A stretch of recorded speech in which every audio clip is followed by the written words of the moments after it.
Hello, ladies and gentlemen. Apologies for the delay. We are ready to begin. Welcome to the ESL One Hamburg qualifiers. 2018 is underway. We've already had some DPC qualifiers occur, but you're going to have the sweet in-betweens. I'm Killer Pigeon, and joining me as always, I couldn't not bring him. I mean, he couldn't not bring me. We had to bring each other. Lizard Dota, ladies and gentlemen. He didn't bring his dog, though, so it's not as impressive as it would have been. Sadly, no dog this time. Maybe on the next qualifier or the main event, man. I'm just gonna ride that beast in. It's so big. He's getting so much bigger. Is this gonna be your cosplay? You could just like do a Chen or something. Yeah. Crystal Maiden cosplay. Poggers? Okay. I said. No. I said. Let's not make this a thing. No. I want to do a Wind Ranger one. Just belly out, kind of like masculize that. But we don't want to keep you too long. Turns out the draft has already gone underway. The ads were a little bit longer than we were expecting. So if we just hop across into the draft, if it appears, is it gonna? There we go. There it is. Go. Look at that. Right. I mean, we've got some picks already. This makes it a little bit more spicy of a transition for you. Seeing the Nyx Pugner combo coming out, which of course, Nyx good counter for Pugner usually, so it makes sense you want to pick this up. Man, you're becoming an analyst yourself. That's very well put. Watch out. So you have the Pugner and the Nyx, right? So if you open up with the Pugner and you end that first phase with the Nyx, it closes down that opportunity to counter the Pugner with the mana burn, with the spiked Carapace. This hero is definitely, Nyx Assassin is definitely one of the best counters versus Pugna, so it makes sense to snatch that away from them. At the same time, on the other hand, we see the Chen and the Terrorblade. These two picks bring so much to the pushing aspect of your team, right? So you have the Terrorblade with the Metamorphosis, and you have Chen with all those creeps. So both of these teams right now, they have ways of pressuring your lanes and your towers very, very early. You have the Chen with the creeps and obviously Pugna with the Nether Blast. So far TNC, they do not have real ways of dealing with Chen's creeps. While Tigers at the same time, they can't really deal with Pugna's push. So it's going to be interesting to see which way this one goes in the second phase of the pick phase, right? Of the picking, of the drafting. It's going to be interesting. It's a little bit spicy, right? This is where one team is going to assert its dominance in the draft. This is where we start to see one team force the other to respond to it. So in the second phase of the bans, we saw the Magnus and the Silencer on one side, and on the other, we have seen the Morphling and the Huskar go out. We haven't been here in the first phase of bans. Some normal heroes have been banned, some heroes that you expect these teams to pick up, such as PL and Shaker, which are really in the meta right now. And on the other hand, you have the Wisp and the Tiny. Also the Undying. So basically the powerhouses of the current laning stage. Oh, the TA. Yeah. All right. We have a TA. And whoops, I just realized we didn't have audio. There we go. We're good. You good? Yeah, I'd clicked out of the game. That's why. It's my fault. We got some audio. Oh no, now we got. We have music as well, don't we? Look at the Radiant heroes, by the way. Then they look magnificent. They are pause framed right now. They're paused. Oh, it's fine. So you can get a good flashy look at them. It's fine. We're still in beta, right? No, never mind. Gaben's fine with it all because we've got an animated Jakiro coming out. Now this is an interesting pick. It's kind of a block pick at the same time, right? Because you could pick this to counter out the Chen and the Terrorblade effectively together. But at the same time, it just looks like Tigers is ramping up for a potent amount of push power for this mid-game. Yeah, that Jakiro definitely puts another dimension to their pushing as, yeah, you had these creeps and the Terrorblade Delusions to throw at the tower, but now you have a Jakiro that's also gonna wear those towers down very fast if he gets to them. So with the Jakiro, how he has been played before, it doesn't have to be he doesn't have to be played that way in this game, but you can always split push. Just use your third spell, the what's it called? Liquid Fire? Liquid Fire, bravo. So you can use the Crystal Maiden, alright? So you can use the Liquid Fire to split push while the Chen and Terrorblade push on the other side. There are so many ways for Tigers to push. However, pushing isn't really considered the most important part of those right now. It just doesn't bring you, it just does not put you in such of advantageous position like it used to. So, yeah, pushing is fine, but that's not the whole thing. Like, they need something more. And this Terrorblade definitely can scale into the late game very well. What do you think about the Maiden? It's an interesting pickup here with the Pugna on the Nyx. You can spam out in that lane pretty well. The Templar Assassin gets some benefits, but usually you're covered by an Aquila pickup itself. There's got to be a final reason behind it. There's got to be another hero you're going to spam like crazy to get the value. So the Crystal Maiden here also brings something else to the table. It's a slight counter to Chen because of the Frostbite. You can take his creeps down fairly well. However, it's not the best counter to Chen, as she has been nerfed quite a bit, and also there's one bigger issue with her. If you pick her as a Chen counter, you're effectively forcing her into skilling Frostbite, which you most of the time don't want to do. You want to have that aura and the blast, because with the blast and the aura, you're doing so much in the laning stage. You're helping your teammates on the other lanes, plus you can just spam out your own lane. Like, I think it's 150 mana now, something like that. It got nerfed. It was 130. It did. It got substantially nerfed. And there's the Dragon Knight. So what I think we're seeing here right now is the teams very early on, they bidded into this kind of war of pushing, right? And what that kind of enabled their opponents to do back and forth is add more kind of wave clear. Which usually, like, especially on supports, you wouldn't do this because you don't, in the lane phase, you want to keep the creep equilibrium as close to your tower as possible. That's true. But, like, I guess when you're up against this much tower damage, you kind of get forced to push back. Yeah, you can't afford to let them even come close to your towers. That's true. I'm just interested in how 1437 is gonna answer to this third pick TA, because right now they've picked up this Dragon Knight, and it has been played on offlane, but not in this patch, so I'm thinking he's mid. He doesn't have to be. They still have that last pick. So in that last pick, they could take something that's good versus TA. TA, I think, is one of the strongest heroes right now on mid, but there's still ways of dealing with her. There are still heroes that you can pick versus her. And it seems that they're just gonna last pick offlane because TNC, they've banned Enigma. They're expecting the last pick to be a position 3, an offlaner.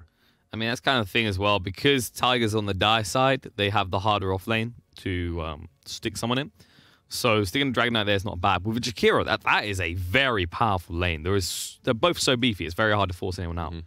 So, I don't know, maybe we see a final pick out, though usually that has not worked up well against TA. Yeah, like, if they go last pick Alchemist, I'd be impressed. Yeah, I'd be super impressed as well. Versus TA, it's one of the harder lanes, as she's not forced out by Alchemist, so...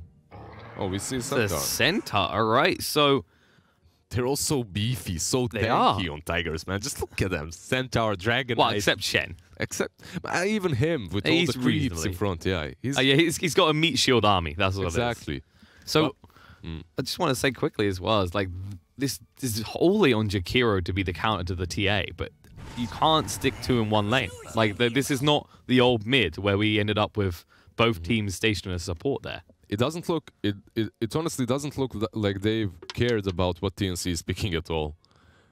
It looks like Tigers went with their own strategy, and I respect that. Like, they do not care a bit about what TNC has drafted, because first picking Chen and then Terrorblade in the first phase, they have a plan, and that's it.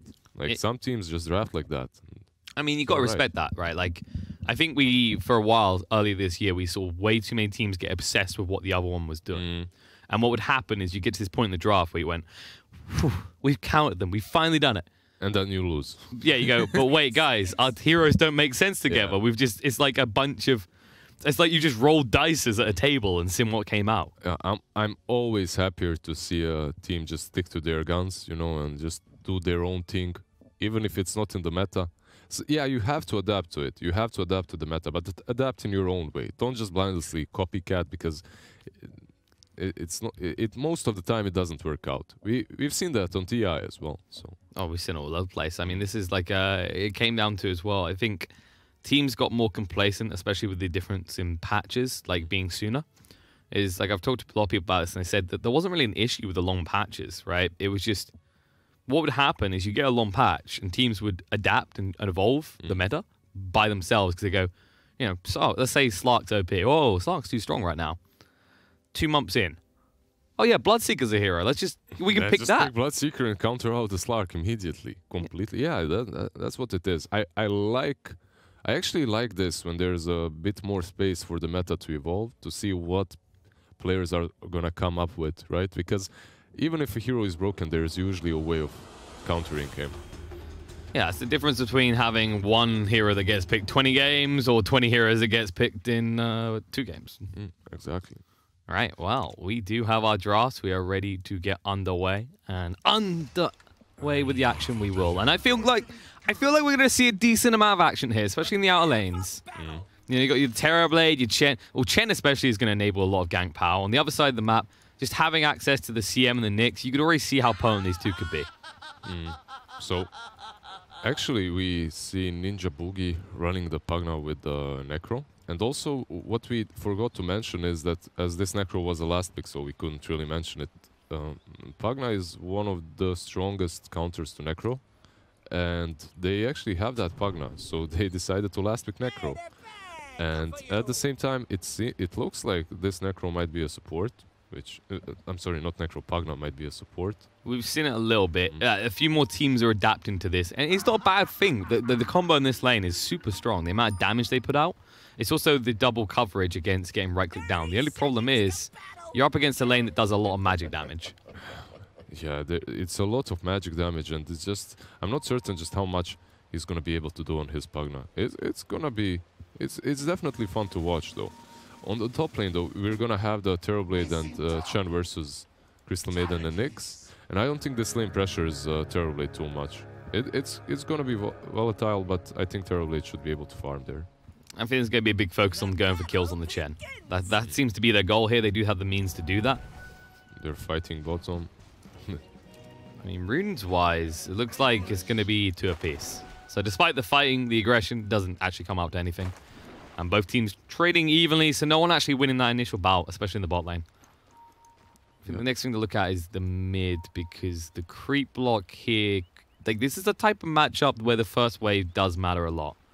Because it allows... Like, no one's like to die in this lane, but one side is going to get a CS advantage quickly. Yeah, I mean, I don't think anyone is going to die on mid. Perhaps if DK gets hit way too many times by Psyblades, but it's very, very unlikely. Yeah, well, we've seen Aux die pre-6. We didn't expect that. You never know.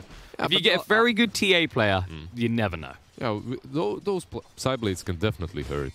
And if you're out of position, if you let a few too many connect, you might just find yourself dying. So the reason that CS battle matters so much is, well, actually we'll pause on that thought because Ninja Boogie, he might go down here. One more tap will do it. One more freeze, no, Fairy Fire gets away. That Fairy Fire right there on time and value.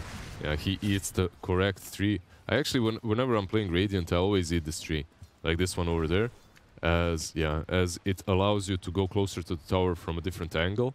It just changes the lane completely for you. I think people are underutilizing that one. It's so huge. I mean, it's kind of interesting. It's like I think one of the best ways to really relearn the tree line right now is Tree and Protector, right? Yeah. The Quellon Blade. Oh, that's it. You rethink everything. You just it kind of opens up your mind to the possibilities. I mean, it's like people have started once again using in the top lane this tree here. You cut this tree and then you wrap around the back to stab. And like for a long time, it went unutilized. For a while, it was Pudge's kind of zone, but there are so many trees on top lane as well. Like the one a bit further to the right, it's just the Pudge's zone. The Pudge's, the tree ants, like that one, yeah. So it helps out definitely if you eat those trees, just to be able to run to the tower a bit faster. Well, we've turned into a bit of a Greenpeace stream here. Greenpeace, definitely. Well, not really. We're talking about... Oh, we're destroying... Yeah, no, but we're talking about destroying one tree to save the many, you know? That's the difference here. That's it. We're not just picking certain heroes to destroy the entire environment, you know? Poor trees, Beastmaster, he's such a waster, you know? Just cuts down 10 trees at a time. Speaking about the game, and not the trees, though, I'm wondering, these lanes are very silent so far, right? Nothing's really happening. They're just trading hits. Yeah, Ahjet on top lane is being forced out a bit. He has his Sal. You can't really you can't really force Nyx out either. He has so much region to work with. So TNC, their lanes are stable. I'm just wondering if the lanes continue being like this. Like, my thoughts are Tigers. They bring the pressure so early on, right? They come online so fast. They do. All right, let's get back into that. Looks like there was only a short break. When they think you're going to be waiting a while. But no, yeah, I think the biggest thing I was going to highlight is right now, if you actually look at Zephyr here. There we go, top lane. There we go, trying to make a move, but Cuckoo doesn't care. He's just too busy CSing. This is kind of the power of the Nyx, though. He's so damn tanky, he can just get in your face. Right, him and Ogre Magi are the kings of this right now. Zephyr. Okay. Should be fine. I really like, remember in the drafting stage, I said that Crystal Maiden might be forced to take Frostbite. She didn't, and I really like that, because she's able to dish out a lot of damage here on Ahjet, and actually she might force him out right now, as he has no region anymore. This is the problematic stage, right? This is where they start to get super aggressive, and the biggest concern in this lane is actually Zephyr only just got level 2. And Zephyr might be in a little bit of trouble. The Impale's going to be there. Cuckoo dodges out. Won't be too worried about the Golem. They're trying to run him down, but Cuckoo needs to move away. Has to be careful of Ajit. But I think the Chen, it doesn't feel like the Chen is winning. This is one of those type of heroes you pick to assert dominance in the lane straight away. Exactly. The thing is, they did see that the camps were blocked, so I'm wondering why he didn't start with Penitence, actually. Oh, Ajit getting really low on top. Not low enough, though. Luckily enough for him, Tim's is a melee hero. In the bot lane, though, Gabby, they're body blocking him. 1437, boldly just standing there. He's not getting any assistance from Moon Meander, who went back to just CS, though. I'm not sure if you can get that kill. You might be able to kill yourself, and I'm going to go for the TP out. And this is the benefit in this lane, is neither of these two have any way of stopping you TPing until 6. Yeah, these two heroes are actually so very similar. Like, you have the Necro and the Pagna. They have their nukes, but that's about it. 0 stuns to help them out over there. The CS in the mid lane is starting to happen. We said one person would start to drag ahead, and you can already see TA almost 10 last hits ahead of the Dragon Knight. So basically, once she gets a few levels, actually, once she gets the refraction level 3, it becomes so hard for the DK to actually contest those CSs, and we're gonna see her pull ahead. But the thing is, as a TA, what you want to do is you want to go and stack those ancients as well. You want to farm them. You don't want to be only on the lane. And the problem with that versus DK is the fact that as soon as you're out and he's 6, the tower is gone. He's just gonna use his dragon form and go for it. So we might see some rotations happening around mid. It's either TNC, they're gonna try to stop that push, or perhaps it's gonna be Tigers just bringing in forces with a dragon form. So. And that's kind of a thing we've seen, is actually a response to this kind of farm jungle type mid, is people have remembered there are heroes like Death Prophet and Dragon Knight in the pool. And it's completely changed the approach you can take. You no longer can be this greedy. And I kind of like it, because I think the problem with mid is that we're getting to a stage where it was literally just turning into the POS 1 carry role. Yeah. Where your responsibility was, how can you farm to the maximum effectivity? It has happened a few years back, and people responded the same way with the pushing heroes, right? With the Leshrac was the first one, but he was broken, so there's that. That's kind of a given. Yeah. Razor was kind of sub-level, but it was quite effective because you could just hunt, get damage, go back, hit towers. The only issue is, though, towers gave a lot more before. They did. Gave so much map control because there were no shrines, and also they gave more gold. So, and if they got denied, you'd still get something. Right now, it's a bit different. So if you aren't really pressuring high ground, you aren't really doing much besides taking map control, obviously, which is huge. But you have to have an end game. You have to have a plan behind all the push, because if they stop you on the high ground and you have no heroes that are gonna just dominate in the late game as well, it might not be a perfect scenario for you. So there's that. I mean, they kind of had nerf towers. Looking at you, Lycan. Let's be honest. That Lycan is one of those heroes, despite how much they nerfed it. Poor dog. I mean, it wasn't just that. I think it's like a mixture of that Helmet Dominator and Necronomicon. At any given stage, one of those items was way too powerful with the amount of gold you were getting from towers.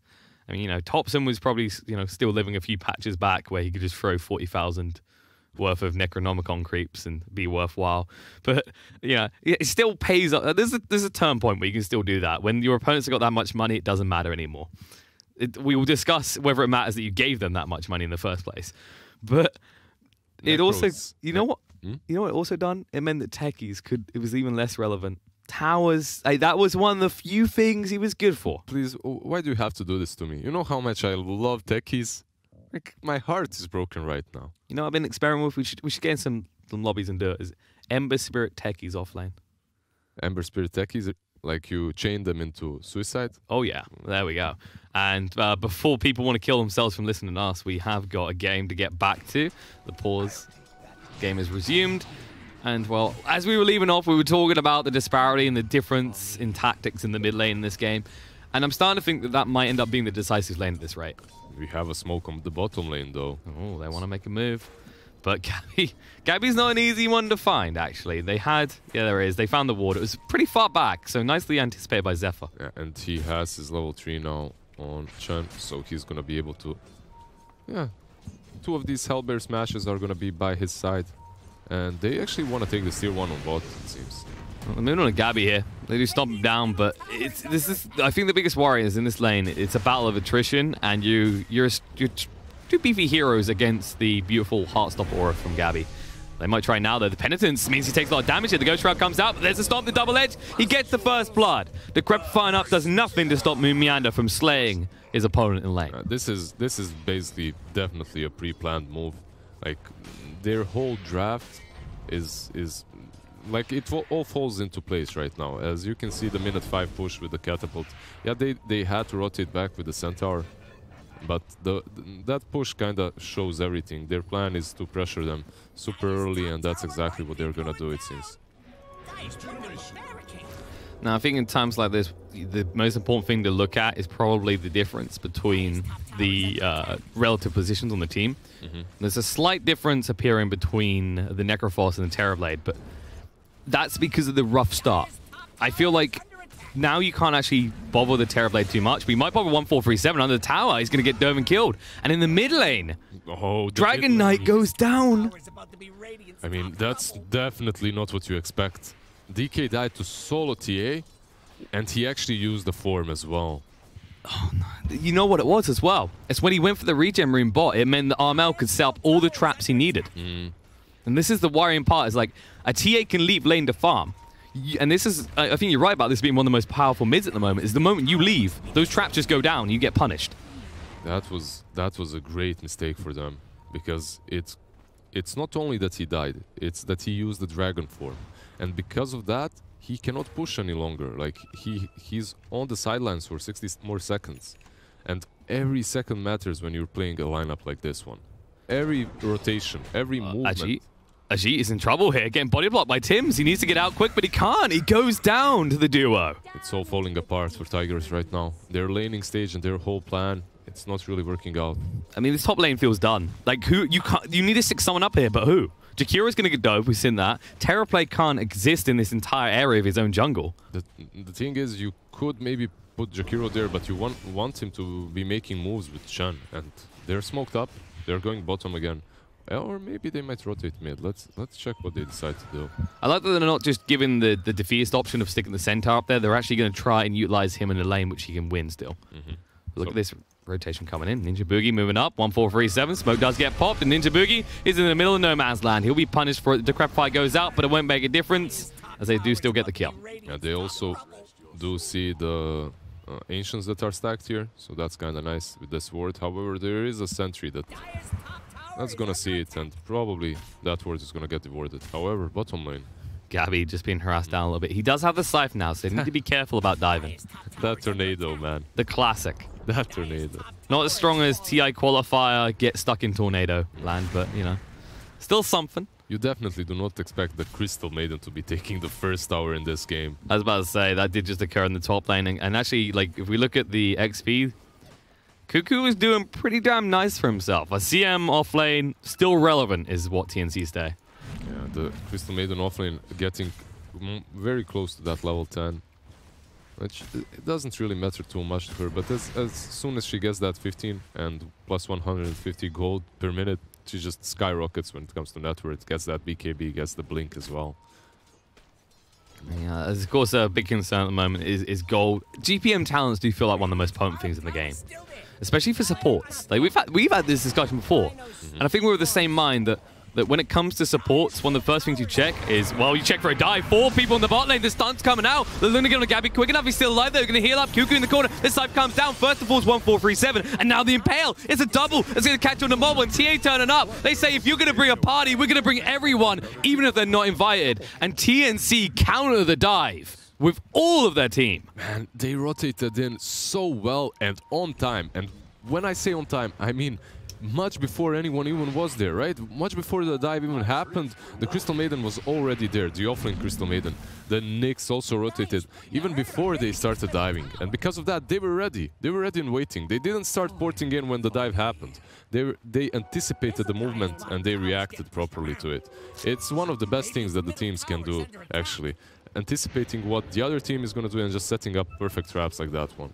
That's actually great for TNC, as this Tigers lineup, that's, as we talked about, it's really about pushing, right? It's about taking early domination over the map. It hasn't been doing that, and they are the first ones to lose the tier 1 on top, and now on mid even it seems that it's gonna fall. Yep, I'm going to stop the TA, but he will get the deny at least. But he gives up his tower. Tims with the Impale, and now trouble for Dragon Knight. May have been a little bit greedy to go for this. Go for the TP out, seeing the opportunity. He will be able to escape. But that is just a message being sent. When your Dragon Knight is this close to death, that's not good. Especially because he's there to deny. He's not there to try and attack. Oh, bottom lane. Stampede movement in, going on the Pugna here. The Stomp's going to come up, the double edge as well. Pugna, close to death, they'll be able to get him. No one is coming to help the little green man. Yeah, that's basically a sacrificial Pugna there.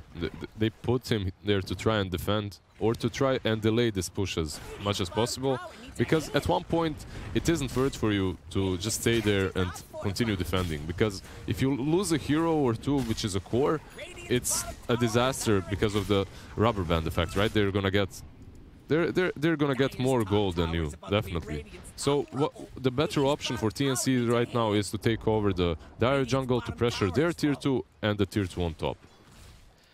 And the important thing to highlight right now is this is actually all... This movement has to be made right now by Tigers, because while there is a 4K net worth lead building, you look at the money actually on TNC, there's a lot that hasn't been spent yet, right? The TA is the biggest bulker of gold, and she hasn't got a big item pickup yet. Oh, terribly. Actually, they're worried. They think maybe he's put a level into Sunder. They'll be a little bit upset if they watch the replay back later, though. Yeah, he had no way to deal with them there. Yeah, you kind of always expect Terribly to not have the Sunder, actually. But... We've seen it a few times now, though. You expected that he doesn't have it, but you don't risk it. You still don't do the move unless you're certain you're going to kill him. I think the only time is, like, typically, you know he's not going to have it if they're being very dominant. But when you're this defensive and this at risk as a Terrorblade, it's not uncommon to see a level put into it early on. The problem is, if he goes for it, then that slows his farm down even further. So the tier 2 on mid, looks like it might fall. Moon just trying to zone them out, but Moon Meander, he doesn't actually have a blink still. Still over 1,000 gold off picking that item up. And Ninja Boogie, he's ready to just keep an eye on these guys. They might go for a fight here. Never Blast does get Zephyr down to half HP as the Penitence triggers off on the ward. He needs to be careful. They actually could have popped a trap and he would have maybe died there. It would have been quite close. They definitely could have gotten him, especially with Nyx there just following up. It's the level 1. If it was level 2 trap, I think he actually dies to the trap alone. That's a scary proposition for a Chen at this point in the game. Yeah, you definitely don't want to be dying to the traps alone. Oh, Moon Meander. Tims is waiting on the side here. Just walk in, hitting up the Vendetta. The Stampede gets used, but it's for nothing. Yeah, that Stampede was... yeah, he stampeded into his grave. It's kind of worrying when your tankiest individuals dying that fast. And we actually praised this logic that Tigers was taking. It's like, okay, how do you kill any of us? And TNC said damage. Lots of damage. Lots of damage and some outplays. I believe that first death from the DK on mid and the fact that their top lane fell apart so hard is the main reason they're in this situation right now. So it's also interesting if you watch the movements of Ajit right now, is they've responded with TNC's super aggression in their own area of the map by just going and invading the Radiant jungle, which is a move we typically see. The move we don't typically see is the fact that he started in the dangerous area, which is up top near the secret shop. Usually, you don't want your Terrorblade to be doing that, though. Like, yeah, he's got the trifecta of farm. Yeah. Like usually, heroes that do that are either heroes that can get out really fast and really easily, or heroes that really need that farm, like Alchemist, let's say, or a hero such as Meepo or Mirana, someone that can leap over the cliffs if he's in danger. And we saw that there. Terrorblade farmed 1 camp or 2 and then instantly ported out. So that's a problem. They are definitely in a hard position right now, Tigers. And I honestly don't see a way out. It's not that grim, definitely, but it's very hard for them to wiggle out. There's really little wiggle room here. Like it's you have the Terrorblade, you have the Chen, and your lanes have failed. When that happens, as a Dota team, you're always in a tough position. It's kind of like you get to the point where you're banking on a mistake. It sounds very defeatist, but in Dota, it doesn't matter which level you're playing. It doesn't matter how amazing you are. You could be TI winners. Mistakes are bound to happen, right? That's true. Like, you compare the days of Dota of old, right, where it was just, you would see 5-man black holes everywhere. Are we going to see a Chen?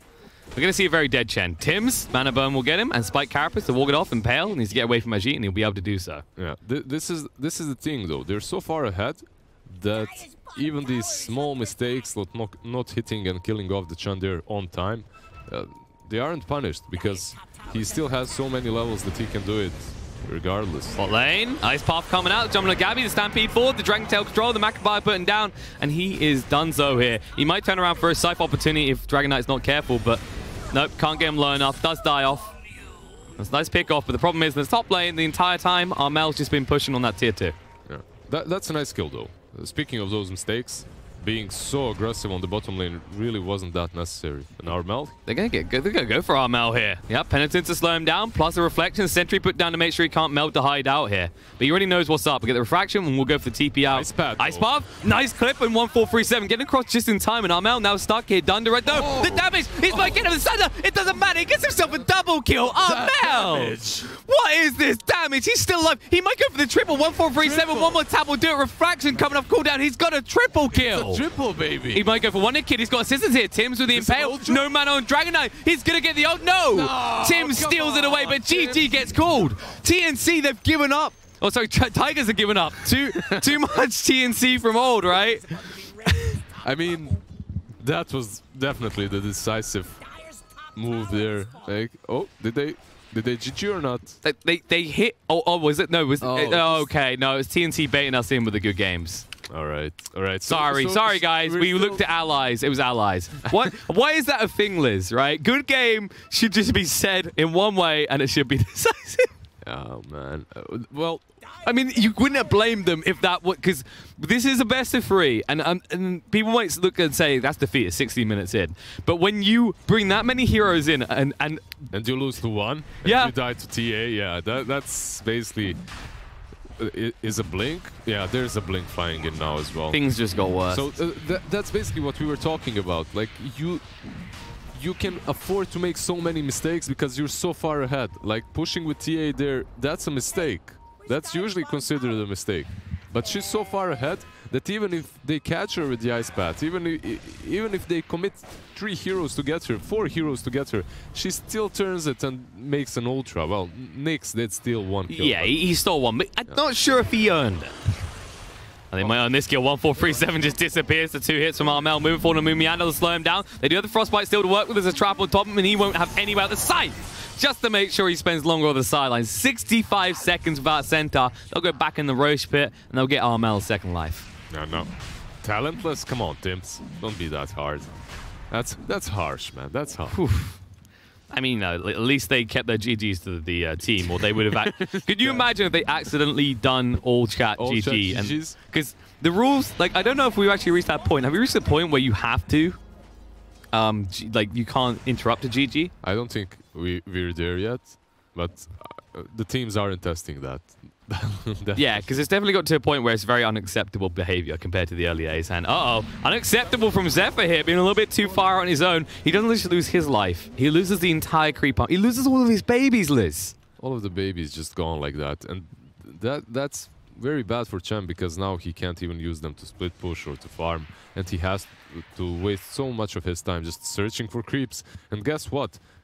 Anywhere he goes, he's free game, right? So anywhere he farms or tries to get those creeps, he can die. And at a point like this, it's important to actually highlight vision. right? Because this is the most crucial factor to these pickoffs TA. They are situated heavily around this triangle for Dire because they know Terrorblade wants to come in here. They don't need to go looking for him or put wards elsewhere because this is the primary spot of farm for him.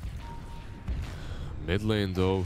They just look, they can't do anything. Jumps in, Stampede's too late. No Terrorblade. One hit from half health. And now Centaur, a little bit trouble. The Macabire goes down. He's going to try and move away quick enough here. They've already lost 2, though. Armel, not slowing down anytime soon. He might actually get another kill before he pops the Aegis. Moon, Meander getting low. Has no Stampede to work with. We'll go for TB. Tim through the cross. Oh, no. The Ice Path keeps Centaur alive. The buyback on Terrorblade, though, and this is problematic. You burn practically everything you have just to get rid of that Aegis on Armel. And now he'll approach the high ground. With a Pugner to boot as well, this won't take too long to push through. So they have the Nether Blast plus the refractions on TA to push. They can opt to just go on farming as well, but nope. Instead, they're gonna take this. I believe it's gonna be the tier 3 and then they will fall back. And this is important here as well. This is the power of the TAs. All these traps. It creates this buffer zone that you can't fight into. Good luck putting down a sentry and get rid of them quick enough. And there's a jump forward. Ice Path coming up, trying to move on Ninja Boogie. No, move me under this minute just a quick. And they already lost the Chen. The buyback's going to come out from the Pugler. They are just getting stunned up. The side's going to be there. Moon is gone. Ajit, that's a dieback. He can't get back in the fight anymore. And now, in your dream on the side, what is his solution here? The Elder Dragon form runs out. They have the buybacks, but they don't really kill anyone important here. There's going to be Atos going down, move forward to 1-4-5-7. The Ice Path coming out. Gabby dodges out the Stomp, though. And now, in return, it's stunned up by the Nyx. The double stun with the Impale. They're going to lose the Dragon Knight. The GG gets called. They've had enough. Where's the Rampage? There it is. Gabby striking the entirety of TNC down just before the game is over. Tigers. Damn it, Tigers. I'm getting too excited, Litz. I'm getting too excited. And I'm too used to saying TNC. I think we all are at this point. Yeah. Overall, though, that game, it all fell apart on mid, though, right? Once that TA gets the... I mean, the lanes weren't easy for Tigers, that's for sure. But you had the Dragon Knight versus TA. The Dragon Knight does not win, but he shouldn't die either. And once he died on that mid, with using the Dragon form, what that matters... What that means is that you have a hero who's sole purpose is to push early on, to take one tower after the other with the Dragon form. But he died to solo TA, giving out all the gold, all the experience, and also using that Dragon form. So he couldn't rotate. And because of him being unable to rotate, TA just went to the jungle, farmed up a bit, and the whole map opened up for them. And the game as well. Yeah, I mean, it's like, you can't simplify it further. It's TA. Like, you can look at any other element to that if you want, but the most crucial element is a Templar Assassin.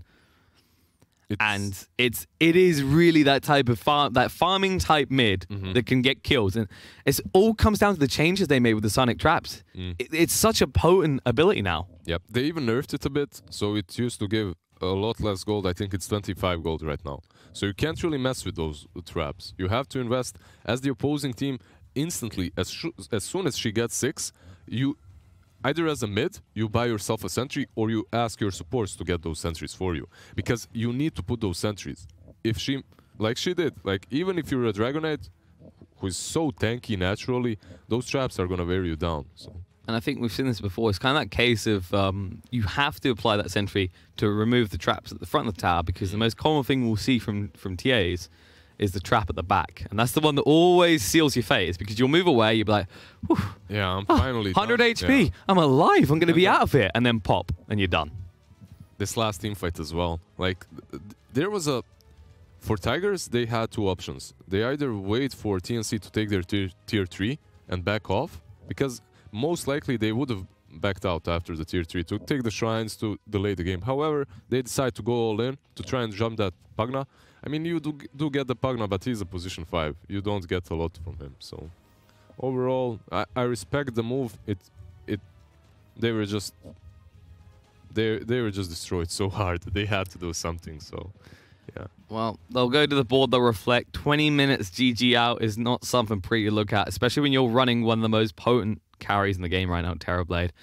I mean, if you would pick that and then you can't see a way out later on, you know something is direly wrong. So we'll go to a short break. I'm sure they'll need a little bit of time to reflect as well. But stay tuned. It shouldn't be long before we're back with game 2 of this best of 3 between TNC Predator and Tigers. And I got it right that time. Nice.